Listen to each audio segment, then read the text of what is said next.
দুইজনারে পাইছিলাম, এদের কোনো স্বার্থ নাই। একজন আমার আম্মা জান, আর একজন পেয়েছিলাম আমার আব্বা জান। নজর করে দেখলাম না, সোনার বাংলার মধ্যে তাকায় দেখলাম স্বার্থের টানে ভরিয়া মা বাবা সন্তানের জবাই করেছে, আবার সন্তান মা বাবারে জবাই করেছে। এই ঘটনা কি সোনার বাংলায় আছে না নাই? ২৫০০ থানায় গিয়া ডায়েরি তালাশ করো, কত সন্তানেরা মা বাবার বিরুদ্ধে মামলা দিছে, আবার কত মা বাবা সন্তানের বিরুদ্ধে মামলা দিয়েছে, আছে না নাই? তাহলে চিন্তা করিয়া ভাই ভেবে পেয়েছিলাম দুইজন আব্বা আর আম্মা, কিন্তু নজর করে দেখলাম তাদের পেছনেও স্বার্থ আছে। আল্লাহ কয়, ওরে বান্দা নজর কর, তিনটা দুর্বলতা যার নাই তিনি হলেন আমার আল্লাহ। আমার আল্লাহর কোনো অভাব আছে? আমার আল্লাহর পেছনে কেউ টানেনি। আল্লাহর ছেলে নাই যে টানবে, আল্লাহর মেয়ে নাই যে টানবে, আল্লাহর স্ত্রী নাই যে টানবে। লাম ইয়ালিদ ওয়া লাম ইয়ালিদ লাম ইউলাদ উলাইকাস ওয়ালিদু মাউলুদেরা ও খালিকাস। আমার আল্লাহর ছেলে মেয়ে কিচ্ছু নাই। আমার আল্লাহ ডেকে বলে, রে বান্দা আমার কোনো অভাব নাই, আমি হলাম সবথেকে বড় ধনী। ইয়া আইয়ুহান নাস আনতুমুল ফুকারাউ ইলাল্লাহ ওয়াল্লাহু হুয়াল গানিয়্যুল হামিদ।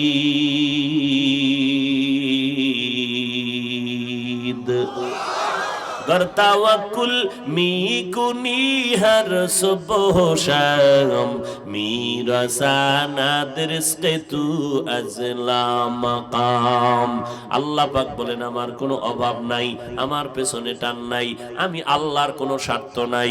যদি আমি আল্লাহর বিন্দু স্বার্থ হইতো, আমার দেওয়া পানি, আমার দেওয়া বাতাস, আমার দেওয়া সূর্যের আলো, চাঁদের আলো ভোগ করিয়া, আমার দেওয়া জমিনের ফসল যারা খাও, আমার দেওয়া গাছের ফল যারা খাইয়া নামাজটা পড়ো না, আমি আল্লাহ ঘুমের ঘরে তোর গলা পাড়া দিয়া তোর জীবনটারে নষ্ট করে দিতে পারতাম। আমি আল্লাহ রাগ করিয়া স্বার্থের টানে তোরে কিছুই বলি নাই। গুনাহ করে করে আমি আল্লাহর বিরোধিতা করো, নবীর বিরোধিতা করো, আলেমের বিরোধিতা করো, কোরআন হাদিসের বিরোধিতা করো, মাদ্রাসার বিরোধিতা করো, আমি আল্লাহর বিরুদ্ধে কত না ফারমানি করো। আমি আল্লাহ বলছি মিথ্যা বলবি না, তুই পাল্লা দিয়া মিথ্যা বলো। আমি আল্লাহ আইন করলাম কারো হক নষ্ট করবি না, তুই সবার হক নষ্ট করতেছো। আমি আল্লাহ আইন করলাম কারো উপরে জুলুম করবি না, তুই করতেছো। আমি আল্লাহ স্বার্থপর যদি হইতাম, আমি আল্লাহ দুনিয়াতে তোরে ধরিয়া শেষ করে দিতাম। আমি আল্লাহ স্বার্থপর না, এই জন্য মুমিনেরাও যেই গাছের ফল খাওয়ার স্বাধীনতা পায়, বেঈমানও সেই গাছের ফল খাওয়ার স্বাধীনতা পায়। আমার বাধ্যগত বান্দাগুলো যেই জমিনের পানি পান করে মাছ খায়, অবাধ্য বান্দাগুলোকেও সেই স্বাধীনতা দিলাম, কারণ আমি আল্লাহর কোনো স্বার্থ নাই। অতএব সাহায্য যদি চাইতেই হয়, কার কাছে চাইবা? মদিনার নবী বলেন, ইজা সাআলতা ফাসআলিল্লাহ ওয়া ইজা ইসতাআনতা ফাসতাইন বিল্লাহ। আমার নবী কার কাছে চাইতেন? জোরে বলেন। আল্লাহর কাছে যারা চান না, আপনারা অন্যের কাছে চান কেন? আল্লাহ দিতে পারে না, দুর্বল। হ্যাঁ, আচ্ছা, যদি কোন না আল্লাহ দিতেও পারে, দুর্বলও না, এরপরও যদি কোন চাই না কেন, তাহলে কথা আর একটা কি, আপনার আল্লাহকে পছন্দ হয় না। তাহলে যেই বান্দা আল্লাহকে দুর্বল মনে করবে সেও বেঈমান, আর যে বলবে আমি আল্লাহরে পছন্দ করি না এই জন্য চাই না, সেও বেঈমান।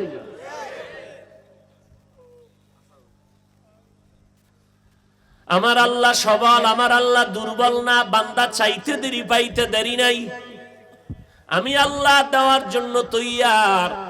তবে তুমি অনেক সময় ভাবো আমি অনেকবার চাইছি আল্লাহ দেয় না। হ্যাঁ, চাওয়ার কিছু নিয়ম আছে। চেয়ারম্যান সাহেবের কাছ থেকে আমার 50,000 টাকা একটা কাজের জন্য, আমার মাদ্রাসার জন্য প্রতিষ্ঠানে নিব, নিয়ম ছাড়া চাইলে হবে। রাস্তায় চেয়ারম্যান সাহেবের লাগে দেখা, চেয়ারম্যান সাহেব ভালো আছেননি? হ্যাঁ, 50,000 টাকা বের করেন। এইভাবে পাওয়া যায়?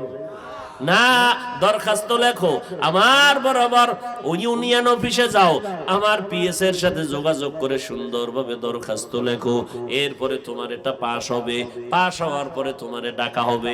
এইভাবে ঘুরতে থাকো, ঘুরতে ঘুরতে ঘুরতে ঘুরতে 2 বছর।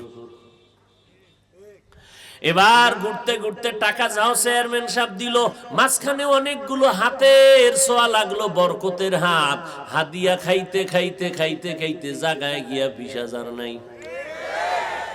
বরকত তো মাঝখানে বরকতি হাত লাগছে না। আল্লাহ বলেন, বান্দা দুনিয়ার কারো কাছে চাইতে গেলেও যদি তোমার নিয়ম ছাড়া চাইলে দিবে না, ঠিক আমি আল্লাহর কাছে চাইতে আমি কসম আমি দিব, তবে নিয়ম হলো 2টা জিনিসের মাধ্যমে চাওয়া লাগবে। 1 নাম্বার নিয়ম হবে ধৈর্য, 2 নাম্বার নিয়ম লাগবে নামাজ। আমগো মধ্যে ধৈর্য নাই, আছে নামাজ আছে। এই যে কত আশেকে রাসূল কি মজা কইরা বয়ান শুনে, মাগরিব পড়ে নাই, আসর পড়ে নাই, জোহর পড়ে নাই, ফজর পড়ে নাই, এশাও পড়ছে কিনা আল্লাহ জানে। হায় হায় হায় হায়। অথচ একবেলার নামাজ বাদ দেওয়ার কোনো সুরাত নাই, কোনো সুযোগ নেই। আল্লাহ বলেন 2 জিনিসের মাধ্যমে সাহায্য প্রার্থনা করো, 1 ধৈর্য, 2 নাম্বার হলো নামাজ। ধৈর্য নাই, নামাজও নাই, 1000 বার চাইবা দিব না, কয়ের পরও তো কিছু কিছু পাই। কয় বেঈমানের যেমন দেই তোরেও দেই, তবে মজাটা বুঝাবো আজরাইলের ধরার দিন। ওদিন মজা বুঝাই দিব। মরণের সময় তোর মাইয়া ভোলারা তাকায় দেখবে সুস্থ বাবার হাত পাও বাঁকা হয়ে যাইতেছে, আজরাইলের দেখা চোখ বড় বড় হয়ে যাইতেছে, রুহুটা পালাইতে শুরু করবে। সন্তানেরা কানবে, আব্বু এমন কেন করো? কয় আমারে ধর, বাতাস কর বাতাস কর। বলে কোনো বাতাসে কাজ হবে না, ঘাম আর ঘাম আর ঘাম বের হতে থাকবে। কারণ মদিনার নবী বলে, এই বেঈমান গাদ্দার নাফরমানের জান কবজের সময় জিবরাইল যেই জাহান্নামে যাবে, ওই জাহান্নামের ছবিটা যখন ধরে, ওই জাহান্নামটা দেইখা ভয়ে আতঙ্কিত হয়ে যায়। এই জন্য আল্লাহ বলেন, আমি সাহায্য করব, আমার তো অভাব নাই, স্বার্থ নাই, তোমারে দিতে কোনো বাধা নাই। বেঈমানেরও দেই, তোমারেও দিব, অসুবিধা নাই। তবে তোমারে আমি আল্লাহ কিছু দেওয়া আছে মহব্বতে, আর কিছু দেয় রাগ করিয়া। দেয় কিছুর আগে কিছু মহব্বতে। মুমিনকে আল্লাহ দেয় মহব্বত করে। আর বিধর্মী যারা, ওরা কয় আমার ইবাদত করে না, আমি ওদেরকেও দেই, কারণ ওরা তো চাইতে চাইতে চাইতে চাইতে। আমি বললাম, নিয়ে নে, দুনিয়ায় যা দরকার নিয়ে নাও, পরকালে কিছুই তোমার থাকবে না। এই জন্য জান্নাতের পথে চলতে হলে আল্লাহর সহযোগিতা ছাড়া, সাহায্য ছাড়া হবে না। আর সাহায্য ততক্ষণ পাওয়া যাবে না ধৈর্য আর নামাজ যদি না থাকে। এতদিন পর্যন্ত কত নামাজ ছাড়লাম, বেপরদায় চললাম। এখন থেকে তওবা করো রে বান্দা। আমার আল্লাহ তো মুমিনদের জন্য প্রতিদিন ভোর রাত্রে প্রথম আসমানে কুদরতের নজর দিয়া ডাকে, ও বান্দা আয় আয়, যত গুনাহ করছো ক্ষমা চা, তওবা কর, একটা সেকেন্ডে তোর গুনাহ মাফ করে দিব। ওয়াদাইয়ান ইলাল্লাহি বিইذনিহি ওয়া সিরাজাম মুনীরা। وبعد فأعوذ بالله من الشيطان الرجيم. بسم الله الرحمن الرحيم.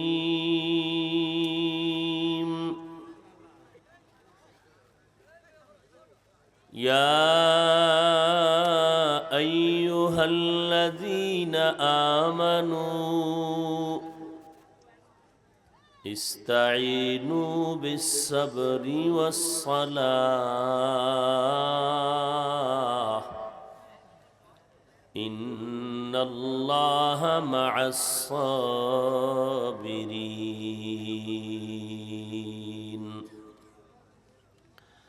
وقال النبي صلى الله عليه وآله وسلم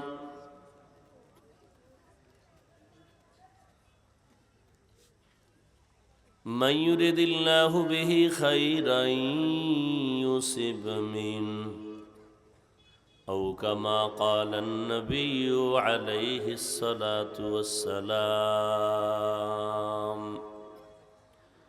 صدق الله مولانا العظيم وصدق رسوله النبي الأمي الكريم ونحن على ذلك من الشاهدين والشاكرين والذاكرين والحمد لله رب العالمين. এই মনিটরের সাউন্ড দাও। سبحانك لا علم لنا إلا ما علمتنا إنك أنت العليم الحكيم. رب اشرح لي صدري ويسر لي أمري واحلل عقدة من لساني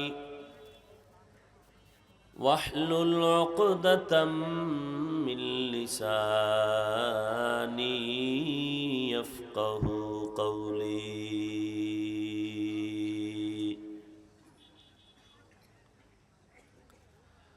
اللهم صل على محمد النبي الأمي وعلى آله وسلم تسليما.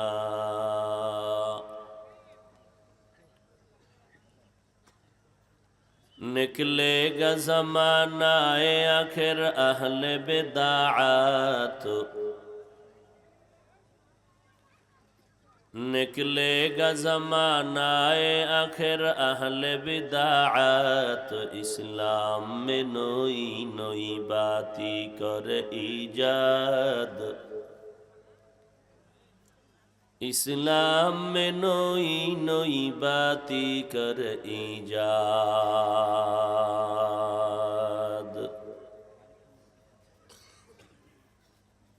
ऐ बंदे खुदा रहो हर दम में तू होशियार,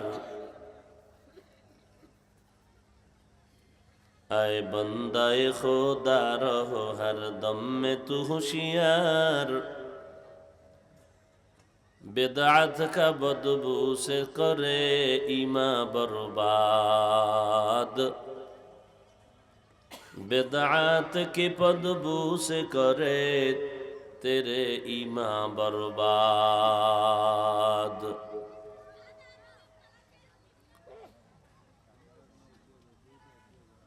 আল্লাহ পাকের দরবারে লাখো কোটি শুকর যে আল্লাহ পাক আমাদেরকে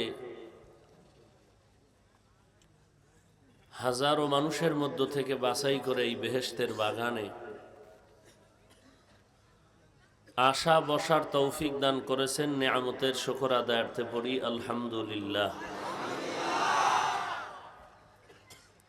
দরুদ ও সালাম সৈয়দুল মুরসালিন রহমাতুল লিল আলামিন শফিউল মুজনিবিন খাতামুন নবিয়্যিন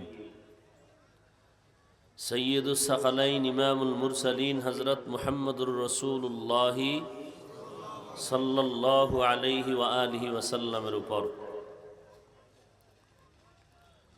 সর্বোপরি শুকর যাদের অক্লান্ত পরিশ্রমে আজকের এই সুন্দর আয়োজন, সময় পরামর্শ অর্থ দিয়ে দোয়া করে উপস্থিত হয়ে মাইক লাইটের ব্যবস্থা, প্যান্ডেলের ব্যবস্থার মাধ্যমে সহযোগিতা যারা করেছেন, এলাকার যুবক, বৃদ্ধ, ব্যবসায়ী, শ্রমিক, চাকরিজীবী, বিভিন্ন শ্রেণী পেশার মানুষ, জনপ্রতিনিধি, বিশেষ করে চেয়ারম্যান সাহেব, এমপি মহোদয় সহ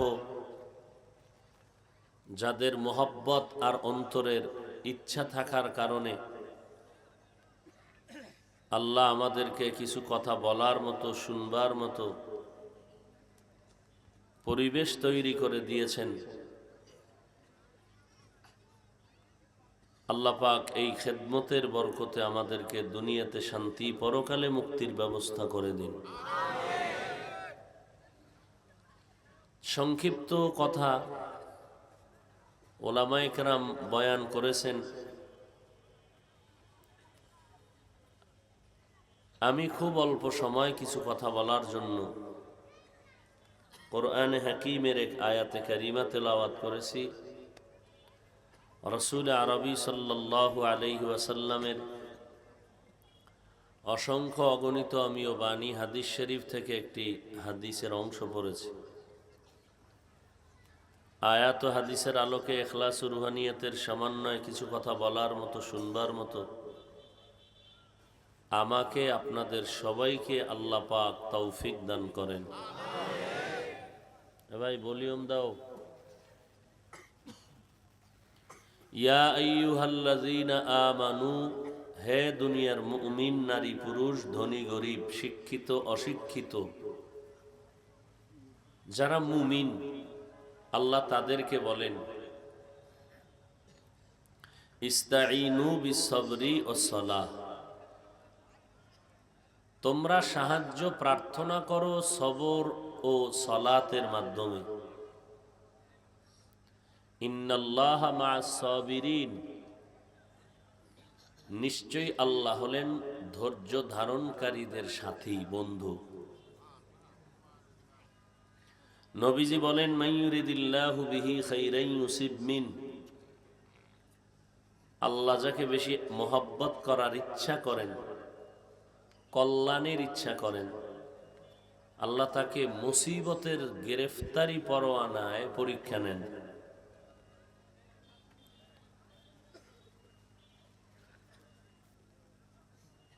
আয়াতের মধ্যে আল্লাহ পাক মুমিনদেরকে সাহায্যের প্রতি উদ্বুদ্ধ করেছেন। সাহায্য কেন, কিভাবে, কার থেকে? সাহায্য কেন? কেনর জবাব হলো আমরা সবাই দুর্বল, অন্যের সহযোগিতা ছাড়া চলার কোনো রাস্তা খোলা নাই। আমার পকেট ভর্তি টাকা,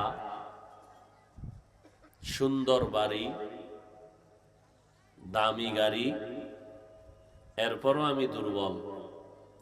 কেন? আমি গাড়ি চালাইতে পারি না, গরিব ড্রাইভারের কাছে আমি ঠেকা। ড্রাইভার যদি সহযোগিতা না করে তা আমি দুর্বল। বাড়ি করব, গরিব মিস্ত্রির কাছে আমি ঠেকা। তার সহযোগিতা যদি আমি না নেই তা টাকাই পরে থাকবে, বাড়ি উঠবে না। দামি দামি মাছ খাইয়া শরীরে যে শক্তি যোগাই, এই মাছগুলো যারা ধরে গরিব মানুষ, এদের কাছে আমি ঠেকা। এরা যদি মাছ ধরে বন্ধ করে দেয় তাহলে আমার মাছ আর কপালে আসবে না। তাহলে দুনিয়ার মানুষ আমরা সবাই দুর্বল, আমাদের জন্মটাই দুর্বলের উপর। নাপাক এক ফোঁটা পানির মধ্যে দুনিয়াতে যেদিন আসছিলাম, আম্মাজান ছিলেন বেহুশ, দাদি আর নানি সহযোগিতায় পাশে বসেছিলেন, আরো কত নারী। আসার পরে আমি না আম্মু বলে ডাকতে পারি, না পানির প্রয়োজনে পানি চাইতে পারি। আমার পুঁজি শুধু কান্না করা। না হাঁটতে পারি, না বসতে পারি, না পার্শ্ব পরিবর্তন করতে পারি। কি পরিমাণ অসহায়। ক্ষুধা লাগছে, মাকে বলতে পারি নাই মা খানা দাও। আল্লাহ মেহেরবান, মায়ের মধ্যে একটা চুম্বক তৈরি করে দিয়েছেন আমার জন্য। আমি কান্না করলেই মা বুঝতে পারতেন আমি এখন কি চাই, আমার আব্বাও বুঝতে পারতেন না।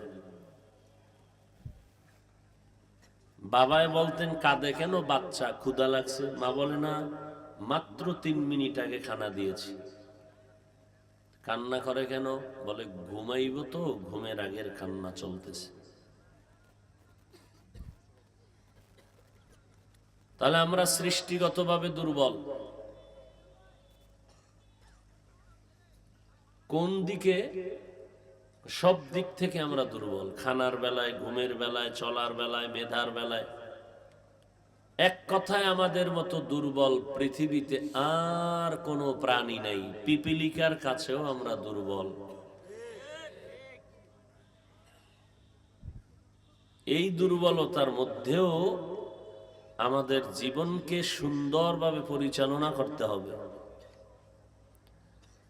তো এই দুর্বল অবস্থায় আমার দরকার সাহায্য। অন্যের সহযোগিতা ছাড়া চলার কোনো পথ নেই। বেশি খেতে পারি না, চলতে পারি না, মেধার যথেষ্ট দুর্বলতা, দুনিয়ার লাইনেও দুর্বল, ধর্মীয় লাইনেও দুর্বল। কোরআন শরীফ পড়তে জানি না, পড়তে জানলে অর্থ জানি না, অর্থ জানলে ব্যাখ্যা জানি না, ব্যাখ্যা জানলে পরস্পর বিরোধীর সমাধান জানি না। তাহলে আমি ধর্মের লাইনেও দুর্বল, দুনিয়ার লাইনেও দুর্বল। টাকা আছে আমার, বুদ্ধি নেই। বুদ্ধি আছে, টাকা নাই। টাকাও আছে, বুদ্ধি আছে, কিন্তু পরিপূর্ণতা নেই। আমি এমবিবিএস ডাক্তার, আমি এফআরসিএস ডাক্তার, আমি এমসিপিএস এর সার্টিফিকেট নিয়ে বসে আছি, এরপর আমি দুর্বল কেন? এক রোগী এসে কয়, স্যার নাক কান গলাটা দেখেন তো। আমি এই লাইনে চূড়ান্ত দুর্বল। আমি পেট নিয়ে ভাবছি, পেটের মেডিসিনের ডাক্তারি করি, এ নিয়ে আমার সার্টিফিকেট নিয়েছি, এই লাইনে অভিজ্ঞতা। নাক কান গলার ডাক্তার আলাদা আছে, সেখানে যাও। আমি নাক কান গলার ব্যাপারে অন্ধ, দুর্বল। নাক কান গলার কাছে গিয়ে বলি, ভাই পেটটা ঠিক করেন, বলে অসম্ভব। পেট ঠিক করার কাম আজ আমার না। আমি পেট ঠিক করার ক্ষেত্রে চূড়ান্ত অন্ধ, দুর্বল। যাও মেডিসিনের ডাক্তারের কাছে যাও। তাহলে ডাক্তার হইয়াও দুর্বলতা আছে না নাই? আমি হুজুর হইয়াও দুর্বলতা আছে না নাই? আমি হুজুর ঠিক, আলেম হইলাম, কোরআন শিখলাম, হাদিস শিখলাম, বয়ান করি, কিন্তু আমার খানার প্রয়োজন হলে বাজারে যেতে হবে, গরিবের কাছে গিয়ে বলতে হবে টাকা নাও, চাল দাও, ডাল দাও। যদি বলি আমারে মানুষে এত সম্মান করে, আমি গরিবের কাছে চাল ডাইলের জন্য যাব কেন? না খাইয়া মরো, সুটকি হয়ে যাও। তাহলে আমরা দুর্বল কিনা? দুনিয়ার লাইনেও দুর্বল, আখেরাতের লাইনেও দুর্বল, মেধার বেলায় দুর্বল, খানার বেলায় দুর্বল। এমনকি একটা পশুর মধ্যে যেই পরিমাণ আকল, মেধা আছে, ওই পরিমাণও নেই। একটা মৌমাছির দিকে তাকাও, কেমন সুন্দর বাসা বানায় দিল। আমেরিকার মৌমাছি, বাংলাদেশের মৌমাছির বাসাগুলো এক জায়গায় করো, কত সুন্দর। গাছের ডালের সাথে বাসা বানায় ঝুলায় রাখলো। এক একটা বাসার মধ্যে 20 কেজি মধু। মধুর বোতলের মুখগুলো খোলা, নিচের দিকে এক ফোঁটা মধুও পড়ে না। এমন সুন্দর বিল্ডিং বানাইলো, বেডরুম আলাদা, ড্রয়িং আলাদা, ডাইনিং আলাদা, বাথরুম আলাদা, কোনো সুতায় কোনো ব্যবধান নাই। আর ইঞ্জিনিয়ার, বুয়েটের ইঞ্জিনিয়ার বিল্ডিং বানাইলো। আরো টপ লেভেলের ইঞ্জিনিয়ার কয় বিল্ডিং ভাঙ, না হয় 1.5 বছরে বিল্ডিং এর তলে ভরে মরবি। আঁকা বাঁকা হয়ে গেছে, মেয়াদ কম। রড দিল কেমন? কয় এই পরিমাণ। কয় মজবুত রড দেয় নাই, মজবুত ফাউন্ডেশন দেওয়া হয় নাই। তাহলে আপনার দুনিয়ার ইঞ্জিনিয়ার বিল্ডিং করে আঁকা বাঁকা, মৌমাছি এমন ইঞ্জিনিয়ার, ওদের বিল্ডিং বানাইলো এত সুন্দর, drawing room, dining room, bathroom, মধু রাখার বোতলগুলো এত সুন্দর, একটা মুখের বোতল লাগানো নাই, সব মুখ খোলা, নিচের দিকে এক ফোঁটা মধু কখনো গড়াইয়া মাটিতে পড়ে না। ও পণ্ডিত, তুমি পারবানি একটা বোতলের ভিতরে তরল কিছু রেখে খোলা মুখ নিচের দিয়ে করে রাখবা? পারবেন? মৌমাছি কত বড় বুদ্ধিমান। এবার দেখেন বাবুই পাখি, কেউ বলে চড়িয়া পাখি, এই বাসা বানায় তাল গাছে। কোন গাছে? এই চড়িয়া পাখি। কত গাছ আছে আমার দেশের ভেতরে, তাল গাছে কেন সুন্দর করে বাসা বানাইলি? আমরা জানি মাঝে মাঝে চিত্রাং নামের গজব আসবে, ওই তুফানে সব গাছগুলো ভেঙ্গে চুরমার হবে, তবে সহসয় তাল গাছ ভাঙবে না। নিরাপত্তার স্বার্থে ওখানে বাসা বানাইছি, কেমন সুন্দর করে। এই খেরকুড়া ঘাস নিয়ে নিয়ে নিয়ে কেমনে দেখছেন নি কারবার, খবর নাই। খাইলই ঘুমাই, ফুর্তি করি, দুনিয়াতে আসছি কয়দিন, আকাম সাকাম কইরা মরতে পারলেই হয়। মরার পরে কবরে কি হবে ওই চিন্তা করার টাইম নেই। এক চোরায় বয়ে বয়া পেরেশান, আজান হয়ে গেছে, চলো ভাই নামাজে, কয় না, কবরের পেরেশানিতে অস্থির, নামাজ পড়ার টাইম এখন নেই। ইয়া আইয়ুহাল্লাযীনা আমানু ইসতাঈনু বিস-সাবরি ওয়াস-সালাহ ইন্নাল্লাহা মা'আস-সাবিরিন।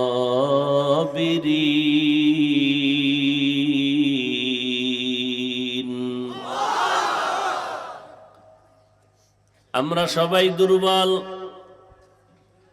দুর্বল মানুষটা কি একা চলতে পারে নাকি অন্যের সাহায্য লাগবে? এবার যে আপনারা আমরা দুর্বল, এটা বিশ্বাস হইছে না এখনো মাস্তানি ভাব আছে ভিতরে? বরং দুর্বলতার পয়েন্ট কেমন জানেননি? যে যত বড় টাকাওয়ালা সে তত বড় দুর্বল। গরিব রিকশার ড্রাইভার জামায় ময়লা লাগছে, নিজের জামা নিজে ধুইয়া নেয়। টাকাওয়ালা নিজের জামা নিজে ধুইতে পারে না। কাজের লোক যদি ধুইয়া না দেয় জামার ময়লা যায় না।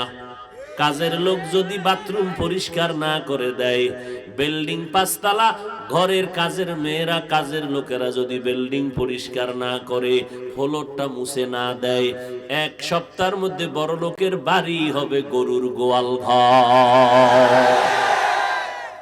তাহলে বড় লোকেরা তুলনামূলক ঠেকা কম না বেশি? যার যত টাকা আসে তত বড় ঠেকা। কথা ঠিক নি? গরিব গাড়ি চালাইয়া সামনে যায়, বাস গাড়ি নষ্ট, কয় পায়ে হেঁটে চললাম, মদনপুর চলে যাব। বড় লোক গাড়ির মধ্যে বসছে, রাস্তার মাঝে গাড়ি ব্রেক, ড্রাইভার কি হলো, কয় চলে না। এবার বড় লোক বলবে আমি হেঁটে যাই, 2-4 কদম দিয়া বলবে তাড়াতাড়ি গাড়ি আন, আমার পাও চলে না, আমি দুর্বল। এত দিকের দুর্বলতা নিয়ে বান্দা তুমি একা, চলার কোনো উপায় নাই, তোমার সাহায্য লাগবেই। লাগবে না? আচ্ছা, এই দুর্বলটা কি শুধু আমরা মুমিন না অন্যরাও? সবাই না? অথচ আল্লাহ কয় এই মুমিন তোমরা সাহায্য কামনা করো, বেঈমানেরে কেন বলেন নাই? আল্লাহ কয় আমি জান্নাত বেঈমানেরে দিব না, জান্নাত দিব শুধু মুমিনদেরে। এই জন্য আমি মুমিনকে বললাম সাহায্য নিয়ে চলো। আমি অত্যন্ত দুর্বল, আমার মেধাটা দুর্বল, আমার শরীরের অবস্থা বড় দুর্বল, আমি খানা দানায় বড় দুর্বল। ঢাকা চিড়িয়াখানায় লেখা আছে একটা বাঘের দৈনিক খাদ্য হলো 17 কেজি গোশত দৈনিক। পারবেনি কোনো বাঙালি? 3 বেলায় 17 কেজি মারবে? নাই। না থাকলেও কিন্তু ধাক্কা ধাক্কি তো আর কম চলে না। ডাক্তার বলে মিষ্টি খাওয়া হারাম, খাইলেই তোমার প্রেসার বেড়ে যাবে, ডায়াবেটিস বেড়ে যাবে। কপাল পোড়া দৌড়াইতে দৌড়াইতে যায়, সবে বরাতে মসজিদে জিলাপি খাওয়া লাগবে। ডাক্তারের হুকুম বন্ধ। হ্যাঁ যায় ধুমকি লেখিলি, ব্যাপার কি? পড়লা একটা নিচে আর একটা নিয়ে টানাটানি। এমন কি লেখিলি লাগলো, মসজিদ থেকে বের হয়ে কয় খোদা তুমি এই মসজিদে আর জীবনে ঢুকায়ও না, জিলাপি পাইলাম না কেন? এটি আছে না? বাঙালি ডাক্তারের কথা হবে না, নফসে খাউয়ামা আছে না, এটারে সাইজ করতে হবে তো হারাম খাইয়া। হায় হায় হায়, আল্লাহ পাক বলেন বান্দা তুমি দুর্বল। বড় বড় সমুদ্রের ভেতরে নীল তিমি আছে, এক এক দিনের খানা এক একটা নীল তিমির জন্য 1000 কেজি চিংড়ি মাছ। আপনি পারবেন 1.5 কেজি? হ্যাঁ, আর আপনাকে দেশে চিংড়ি রান্ধে ভাজে, ওটার উপরের কি কয়, চিংড়ি মাছের উপরের অংশটাকে খোসা, খোসা সহ তো খাওয়া জায়েজই নেই। জায়েজ মানে ডাক্তারি মতে আপনার জন্য মারাত্মক ক্ষতি। দেখেন আমরা কত হুজুরদের কথা মানতে রাজি না, আর যা কইবে সবাই এটা মানবে। আলু রান্দার সুন্নত হলো ছোলা সহ রান্দ, এর মধ্যে ভিটামিন, এটারে হালাই দেয়, কষ্ট হইলো এটারে ফালাবে। চিংড়ি মাছেরটা নিষেধ, ওটারে শুদ্ধ রান্না। এটার মধ্যে একটা বাটপারি আছে, কি ওইটার খোসাটা থাকলে মনে হয় যেন এই 1 করওয়ালা চিংড়িটাও 1.5 বিঘাতের মতো মানুষের দেখাইব, বিশাল বড় চিংড়ি। চিংড়ি রান্না করো, খোলস ফালাইয়া দাও, আর আলু কেমনে মনে থাকবে? মনে থাকবে? এবার যদি হুজুরের কথা মিথ্যা মনে হয়, সন্দেহ লাগে, ডাক্তারের থেকে জিজ্ঞেস করে নিন। আর ভিটামিন খাইয়া করবেন কি? যেই তেলে বিড়ি টানে নো, কি করবেন খাইয়া? দুধ, কলা, আপেল, নাশপাতি খাইয়া মদের বোতল লইয়া ডক ডক করবেন, তো ভিতরের খানা আছে পুরা বিষ হয়ে গেছে। কয়েকদিন পর কিডনি নাই, ধরছে কিডনি ধরা শেষ, হার্ট শেষ, লাংস শেষ, ধ্বংসর চূড়ান্ত। মরার পরে কি ভিডা খাবে? এর আগেই তো চাইছে। সরকার চিল্লাইতেছে নেশা বন্ধ করো, মদ বন্ধ করো, ইয়াবা বন্ধ করো। যেই ফোলাটায় মোবাইল চালাইয়া ফ্রি গেমস খেলতে খেলতে মা চিনে না, বাপ চিনে না, ভাই চিনে না, টাকা চিনে না, বাড়ি চিনে না, ঘর চিনে না, খাওয়ন নাই, দাওয়ন নাই, মোবাইল মোবাইল মোবাইল। এক পর্যায়ে তার সেরা পাগল হইয়া রাস্তায় ঘুরে। মোবাইলে মানুষকে পাগল বানায় না? এই যুবকেরা তোমরা তো ভালো জানো, বানাইছেনি? তা বেশি করে চালাও।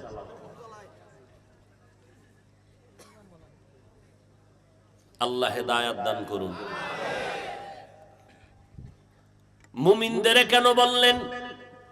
বেঈমানেরাও তো দুর্বল, এরপরও কেন বেঈমানেরা বলেন নাই? কারণ জান্নাত শুধু মুমিন পাবে, কোনো বেঈমান জান্নাত কখনোই পাবে না।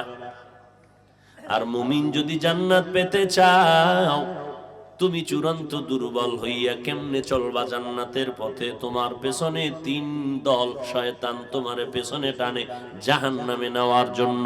আমি সৃষ্টিগতভাবে দুর্বল, আমি মেধার বেলায় দুর্বল, দুনিয়ার লাইনেও দুর্বল, আখিরাতের লাইনেও আমি দুর্বল। দুনিয়ার পরিবেশটা বড় নাপাক, যেদিকেই চোখ ঘুরাই সেদিকেই গুনাহ গুনাহ গুনাহ গুনাহ গুনাহ, হাতের গুনাহ, চোখের গুনাহ, কানের গুনাহ, জবানের গুনাহ, যেদিকেই নজর দেই গুনাহ ছাড়া কিছুই দেখা যায় না। গুনাহ গুনাহ করিয়া জমিনের পরিবেশটা বড় নাপাক হয়ে গেল। এমন নাপাক পরিবেশের মধ্যে আমি কেমনে নেক আমল নিয়ে সামনে আগাবো?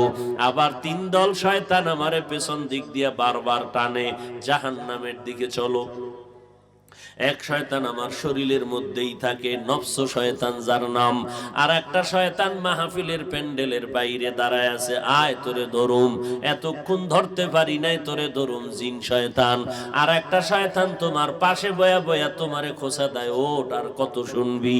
এই শয়তানের নাম মানুষ রূপী শয়তান। তিন দল শয়তান তোমারে আমারে পেছনে টানে, সামনে যেন জান্নাতের পথে আগাইতে না পারি। আল্লাহ কয় এই মুহূর্তে তোমার সাহায্য ছাড়া চলা যাবে না।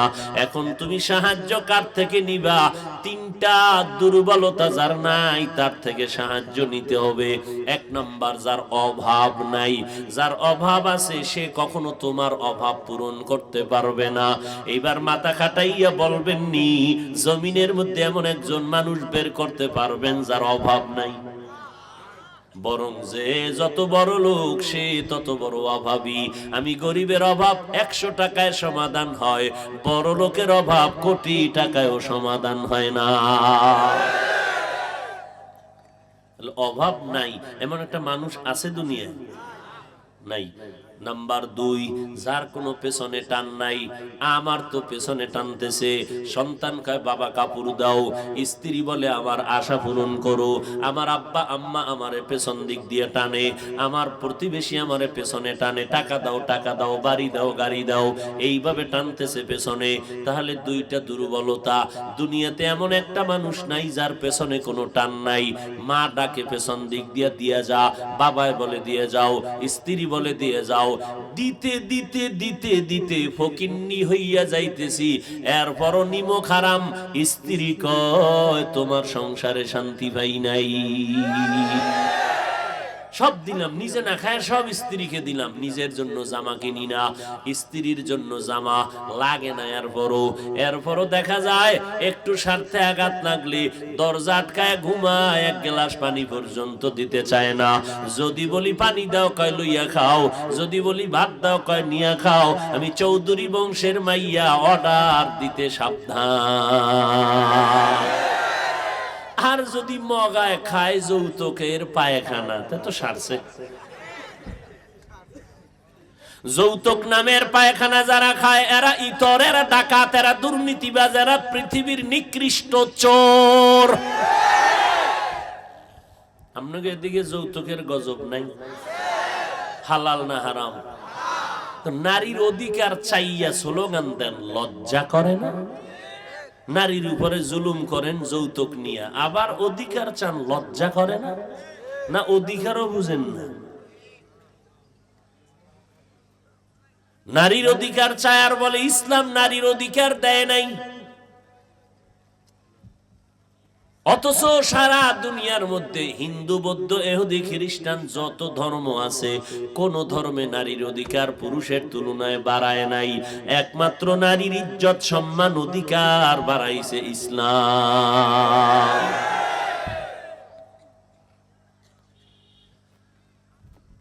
তাহলে পেছনে যার টান নাই, তিনটা দুর্বলতা যার নাই, তার থেকে সাহায্য চাইতে দেরি পাইতে।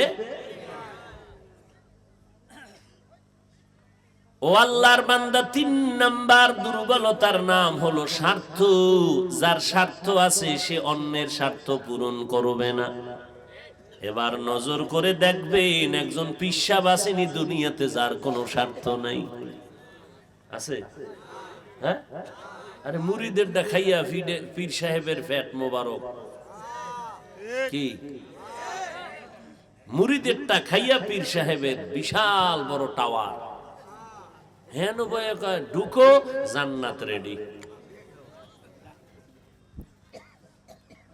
অথচ আমার মায়ার নবী রহমাতুল লিল আলামিন যদি বলতেন উহুদের পাহাড় স্বর্ণ বানায় দাও, আল্লাহ দিতেন। আমার আল্লাহ কয় না, আমি গরিবী হালাতটারে বেশি মহব্বত করি। আমার নবী পেটে পাথর বেঁধে কালেমার দাওয়াত দিতে মানুষের বাড়ি গেলেন। আপনাদের জিহ্বা থেকে আওয়াজ দেন, আমার নবীর থেকে বড় পীর সাহেবের নাম কি? কি কয়? নাই। আমার নবীর থেকে বড় পীর নাই, বড় মুফতি নাই, বড় মুহাদ্দিস নাই, বড় চিন্তা করলেও কবিরা গুনাহ। কেউ যদি চিন্তা করে আসেনি, এটাও কবিরা গুনাহ। সেই নবী আমার মানুষের দাঁড়ে দাঁড়ে দাঁড়ে দাঁড়ে গিয়া দ্বীনের দাওয়াত দিছেননি কেন? নবী দোয়া করলে কবুল হইতো না? কবুল হইতে কি আবার চিন্তা লাগবে? নবী মসজিদে বসে দোয়া করলে কবুল হয়ে যাইতো। নবী কেন মানুষের দ্বারে দ্বারে ঘুরে ঘুরে কালেমার দাওয়াত দিলেন? বেঈমানেরা গালি দেয়, রাস্তার মধ্যে কাটা দেয়, পেছন দিক থেকে আক্রমণ। নবী মসজিদে নববীতে সেজদায় গেছে, ওই দুশমনেরা দৌড়াইয়া উটের নারী বুড়ি গুলো আইনের পরে নবীর ঘাড়ের উপরে ফেললো। নবী মাথা উঁচু করতে পারে না। ফাতেমা রাদিয়াল্লাহু আনহার কানে চলে গেল খবর, দৌড়াইয়া বাবার মাথা থেকে উটের নারী ভুড়ি গুলো সরাইলেন। আমার নবী আর কষ্ট সইতে না পাইরা হাত উঁচু কইরা বেঈমানের জন্য নাম নিয়া নিয়া বরদোয়া শুরু করলেন, আল্লাহ গো এদের ধ্বংস করে দাও, কারণ এই সীমা লঙ্ঘনটা মেনে নেওয়া যায় না। সবটি ধ্বংস হয়ে গেছে, জাগাত ধ্বংস। একটাই উঠে দিছে দৌড়, দৌড় দিছে যে মোহাম্মদ বরদোয়া করলেই মরুম, দৌড় এখানে থাকাই যাবে না, এক দৌড়।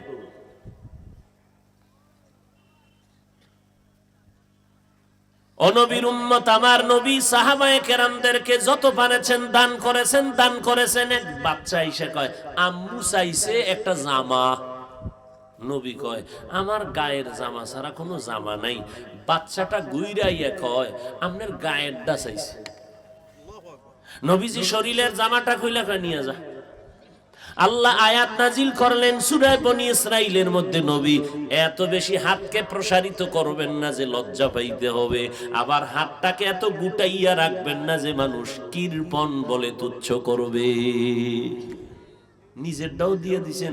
এমন দান করা আমি আল্লাহ পছন্দ করি না, যে নিজে দিয়া এরপরে খালি শরীর নিয়ে বসে থাকবেন, আবার কারো সামনে আপনি লজ্জায় মাথা উঠাতে পারবেন না, এমনটা যেন না হয়। স্পষ্ট আল্লাহ আয়াত নাজিল করে দিলেন। তাহলে সাহায্য চাইতেই হবে, সাহায্য লাগবেই, এছাড়া চলার উপায় নাই। এখন সাহায্য নিব তিন দুর্বলতা যার মধ্যে নাই তার থেকে। তাহলে দুনিয়াতে তিনটা দুর্বলতা ছাড়া কোনো মানুষ নাই। অভাব ছাড়া মানুষ নাই, পিছু টান ছাড়া মানুষ নাই, স্বার্থ ছাড়া মানুষ নাই। দুইজনারে পাইছিলাম, এদের কোনো স্বার্থ নাই। একজন আমার আম্মা জান, আর একজন পেয়েছিলাম আমার আব্বা জান। নজর করে দেখলাম না, সোনার বাংলার মধ্যে তাকায় দেখলাম স্বার্থের টানে ভরিয়া মা বাবা সন্তানের জবাই করেছে, আবার সন্তান মা বাবারে জবাই করেছে। এই ঘটনা কি সোনার বাংলায় আছে না নাই? ২৫০০ থানায় গিয়া ডায়েরি তালাশ করো, কত সন্তানেরা মা বাবার বিরুদ্ধে মামলা দিছে, আবার কত মা বাবা সন্তানের বিরুদ্ধে মামলা দিয়েছে, আছে না নাই? তাহলে চিন্তা করিয়া ভাই ভেবে পেয়েছিলাম দুইজন আব্বা আর আম্মা, কিন্তু নজর করে দেখলাম তাদের পেছনেও স্বার্থ আছে। আল্লাহ কয় ওরে বান্দা নজর কর, তিনটা দুর্বলতা যার নাই তিনি হলেন আমার আল্লাহ। আমার আল্লাহর কোনো অভাব আছে? আমার আল্লাহর পেছনে কেউ টানেনি। আল্লাহর ছেলে নাই যে টানবে, আল্লাহর মেয়ে নাই যে টানবে, আল্লাহর স্ত্রী নাই যে টানবে। লাম ইয়ালিদ লাম ইউলাদ উলাইকাস ওয়ালিদু মাউলুদেরা ও খালিকাস। আমার আল্লাহর ছেলে মেয়ে কিচ্ছু নাই। আমার আল্লাহ ডেকে বলে রে বান্দা আমার কোনো অভাব নাই, আমি হলাম সবথেকে বড় ধনী। ইয়া আইয়ুহান নাস আনতুমুল ফুকারাউ ইলাল্লাহ ওয়াল্লাহু হুয়াল গানিয়্যুল হামিদ।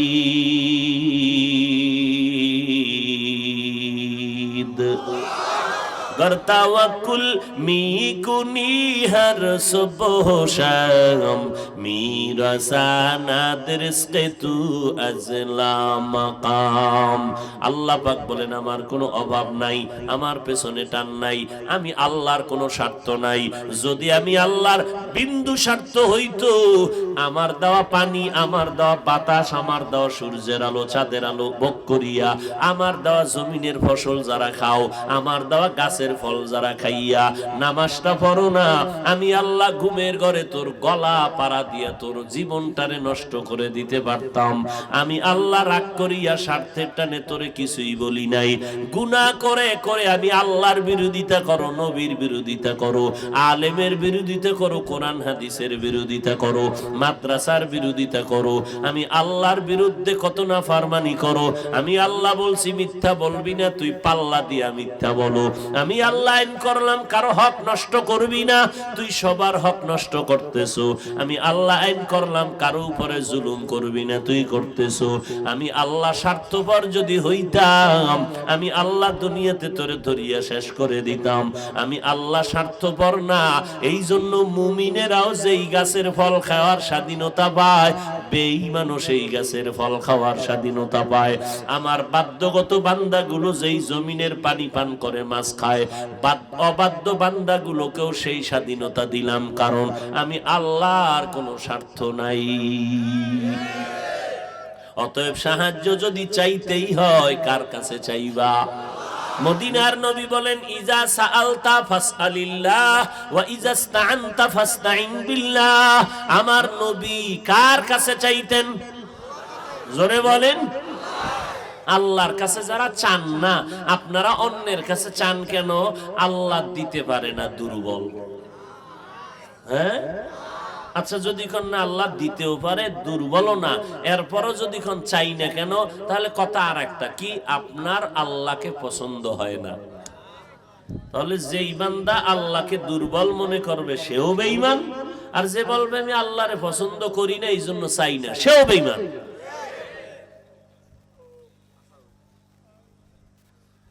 আমার আল্লাহ সবল, আমার আল্লাহ দুর্বল না। বান্দা চাইতে দেরি পাইতে দেরি নাই, আমি আল্লাহ দেওয়ার জন্য তৈয়ার। তবে তুমি অনেক সময় ভাবো আমি অনেকবার চাইছি আল্লাহ দেয় না। হ্যাঁ, চাওয়ার কিছু নিয়ম আছে। চেয়ারম্যান সাহেবের কাছ থেকে আমার 50,000 টাকা একটা কাজের জন্য, আমার মাদ্রাসার জন্য প্রতিষ্ঠানে নিব, নিয়ম ছাড়া চাইলে হবে। রাস্তায় চেয়ারম্যান সাহেবের লাগে দেখা, চেয়ারম্যান সাহেব ভালো আছেননি? হ্যাঁ, 50,000 টাকা বের করেন। এইভাবে পাওয়া যায় না। দরখাস্ত লেখো, আমার বরাবর ওই ইউনিয়ন অফিসে যাও, আমার পিএস এর সাথে যোগাযোগ করে সুন্দরভাবে দরখাস্ত লেখো। এরপরে তোমার এটা পাস হবে, পাস হওয়ার পরে তোমারে ডাকা হবে। এইভাবে ঘুরতে থাকো, ঘুরতে ঘুরতে ঘুরতে ঘুরতে 2 বছর। এবার ঘুরতে ঘুরতে টাকা যাও চেয়ারম্যান সাহেব দিল, মাঝখানে অনেকগুলো হাতের ছোঁয়া লাগলো, বরকতের হাত। হাদিয়া খাইতে খাইতে খাইতে খাইতে জায়গায় গিয়া 20,000 নাই। বরকত তো, মাঝখানে বরকতি হাত লাগছে না। আল্লাহ বলেন, বান্দা দুনিয়ার কারো কাছে চাইতে গেলেও যদি তোমার নিয়ম ছাড়া চাইলে দিবে না, ঠিক আমি আল্লাহর কাছে চাইতে আমি কসম আমি দিব। তবে নিয়ম হলো 2টা জিনিসের মাধ্যমে চাওয়া লাগবে। 1 নাম্বার নিয়ম হবে ধৈর্য, 2 নাম্বার নিয়ম লাগবে নামাজ। আমগো মধ্যে ধৈর্য নাই, আছে নামাজ আছে। এই যে কত আশেকে রাসূল কি মজা কইরা বয়ান শুনে, মাগরিব পড়ে নাই, আসর পড়ে নাই, জোহর পড়ে নাই, ফজর পড়ে নাই, এশাও পড়ছে কিনা আল্লাহ জানে। হায় হায় হায় হায়। অথচ একবেলার নামাজ বাদ দেওয়ার কোনো সুরাত নাই, কোনো সুযোগ নেই। আল্লাহ বলেন 2 জিনিসের মাধ্যমে সাহায্য প্রার্থনা করো। 1 ধৈর্য, 2 নাম্বার হলো নামাজ। ধৈর্য নাই, নামাজও নাই, 1000 বার চাইবা দিব না, কয়ের পরও তো কিছু কিছু পাই। কয় বেঈমানের যেমন দেই তোরেও দেই, তবে মজাটা বুঝাবো আজরাইলের ধরার দিন। ওদিন মজা বুঝাই দিব।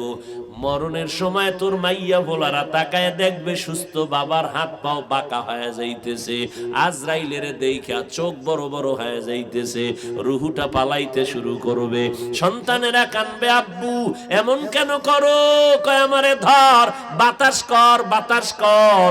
বলে কোনো বাতাসে কাজ হবে না, ঘাম আর ঘাম আর ঘাম বের হতে থাকবে।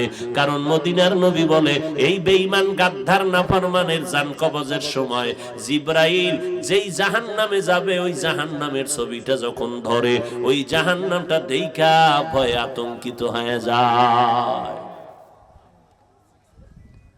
এই জন্য আল্লাহ বলেন আমি সাহায্য করব, আমার তো অভাব নাই, স্বার্থ নাই, তোমারে দিতে কোনো বাধা নাই, বেঈমানেরও দেই তোমারেও দিব, অসুবিধা নাই। তবে তোমারে আমি আল্লাহ কিছু দেওয়া আছে মহব্বতে, আর কিছু দেয় রাগ করিয়া।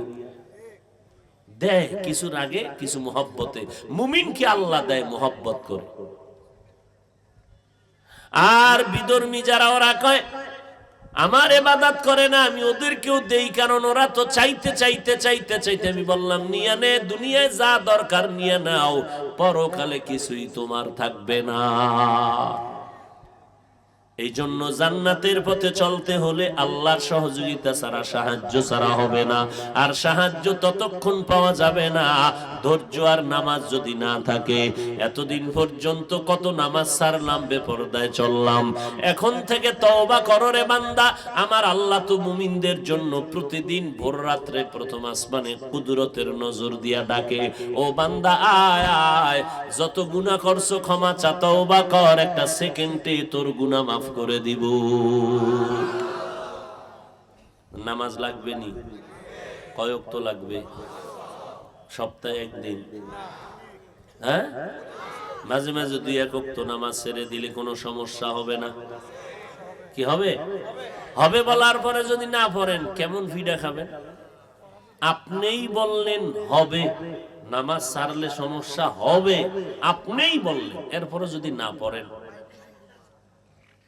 জিব্রাইল ফেরাউনের কয়, ফেরাউন মালিকের হুকুম যদি গোলাম না মানে কি করার দরকার? কয় পানির মধ্যে চুবানো দরকার। কয় লেখা রাখলাম। তুই যখন কইছো তা চুবানিটা তুই খাবি, খাইলো নি? তা আপনি যখন বললেন নামাজ ছাড়ার উপায় নাই, এরপরও যদি ছাড়েন তাহলে শাস্তিটা কেমন হবে আপনি নিজেই চিন্তা করেন। আর আমরা যারা পড়ি, আপনারা তো পড়েন না, আমরা যারা পড়ি আমরাই চিন্তায় অস্থির। আর আমগো সিরিয়াল বাদ দেন, আমরা তো মানুষের কাতারেই নেই। সাহাবায়ে কেরাম আমগো দেখলে মনে করতো আমরা কাফেরের তুলনায় খারাপ হয়ে গেছি। এই চেহারা, এই সুরাত, এই লেবাস পোশাক মানুষকে দেখানোর জন্য। এই সুরাতটা না ধরলে তো কেউ আমার ওয়াজে দাওয়াত দিবে না, এই জন্য না এই সুরাত ধরছি। আসলে আল্লাহর মহব্বতে ধরি নাই। অথচ সাহাবায়ে কেরাম যারা দুনিয়াতে জান্নাতের টিকিট পেয়েছেন, এত ভালো ভালো ভালো ভালো আমল করার পরেও তারা মরণ পর্যন্ত কান্না করছেন, কবরে আমার কি উপায় হবে। তারা যদি কান্দেন, আমনের কি পরিমাণ কান্না দরকার। আর আমনের কপাল পুড়ছে, নিজেও কাঁদেন না, কেউ কান্না করলে তাও পছন্দ করেন না। এজন্য আল্লাহ সুযোগ দিছে একটা, মুহাম্মদের উম্মত যারা তওবা করো, চোখের পানি ছেড়ে আমি তোমার জীবনের সব গুনাহ তওবার কারণে মুহূর্তে মাফ করে দিব। পিছনে যারা গুনাহ করে, নামাজ ছাড়লাম, রোজা ছাড়লাম, আল্লাহর অবাধ্য হয়ে গেলাম, এখনো সময় সুযোগ আছে তওবা করার। আল্লাহকে বলো মালিক আর নামাজ ছাড়বো না, বেপরদায় চলবো না, মা বাবারে কষ্ট দিব না, উলামায়ে কেরামের বিরুদ্ধে যাব না, নবীর তরিকা মেনে চলবো, মা বাবার দোয়া নিয়ে চলবো, দেশ ও জাতির বিরুদ্ধে কোনো ষড়যন্ত্রে লিপ্ত হব না। ও আল্লাহর বান্দা, সবার কপালে তওবা নসিব হবে না, সবাই জান্নাত পাবে না। আল্লাহ যাকে কবুল করবেন সেই তওবা করবে। এ যুবক, তোমার আমার মতো কত বান্দা জীবনে মাদ্রাসায় পড়ে নাই, আলিফ বাটাও জানে না, অথচ স্কুল কলেজে পড়ে, চাকরি করে, ব্যবসা করে, এক বেলার নামাজও বাদ দেয় না। আছে না নাই? স্কুলে পড়ে, কলেজে পড়ে, 5 বেলার নামাজি ছাত্র ছাত্রী আছে না? তুমি কেন পারবা না? তোমার মেধা পচে গেছে, তোমার মেধা ঠিক নাই, তুমি মানুষ রূপী অমানুষ। তোমার লাইনের স্কুলের ছাত্র ছাত্রী যদি নামাজ পড়ে, তুমি পারবা না কেন?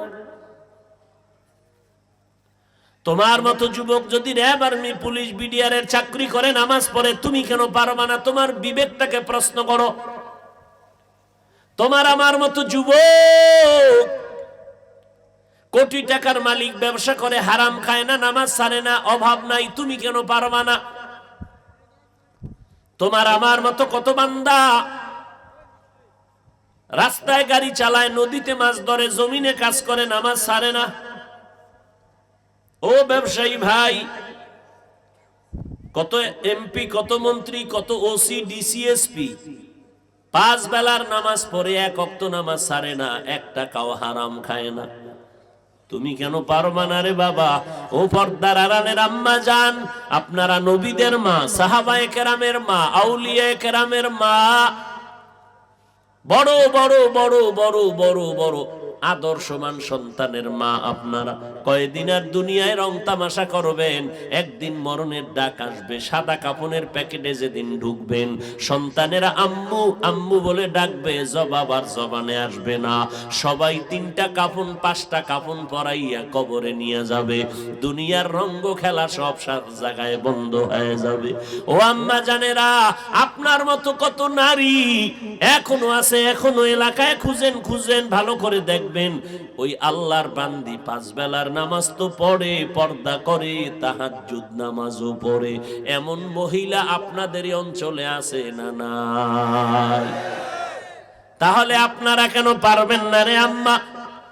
অথচ আপনার কত আমলওয়ালা হওয়া দরকার, কারণ আপনার থেকে সন্তান আসবে, ওই সন্তান আপনার আদর্শ শিখবে। আপনি যদি ভালো হন, সন্তান ভালো হবে।